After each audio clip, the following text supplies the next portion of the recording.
ကူညီတွေပေးနိုင်မှုနဲ့ Hamas အဖွဲ့က အောက်တိုဘာ 9 ရက်နေ့တိုက်ခိုက်မှုအတွင်းဖမ်းဆီးခေါ်ဆောင်သွားတဲ့ဓားစာခံတွေပြန်လွှတ်ပေးနိုင်ဖို့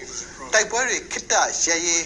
ဘိုင်ဒန်အစိုးရအဖွဲ့ကသတင်းပတ်ပေါင်းများစွာစူးစမ်းခဲ့ရတယ်လို့ပြောပါတယ်။ Hamas ကဖမ်းဆီးထားသူတွေကိုပြန်လွှတ်ပေးဖို့သဘောတူညီချက်အတွက်ကာတာ၊အီဂျစ်နဲ့အစ္စရေးနိုင်ငံတွေကိုကျေးဇူးတင်ကြောင်းအမေရိကန်သမ္မတကပြောပါတယ်။ဒါဟာအစပဲရှိပေမဲ့အခုထိတော့အဆင်ပြေပြေဖြစ်နေတယ်လို့သမ္မတဂျိုးဘိုင်ဒန်ကပြောပါတယ်။ကာတာကဂျာဝင်ဆစ်ဆက်ပေးထားတဲ့အခုညှိနှိုင်းမှုအတွင်း Hamas ကဖမ်းထားတဲ့ဓားစာခံ240တဲကတချို့ဟာအခုပြန်လွတ်လာတာပါ။အသက်2နှစ်ကနေ85နှစ်ကြာအစ္စရေးအမျိုးသမီးနဲ့ကလေး73ဦးပါဝင်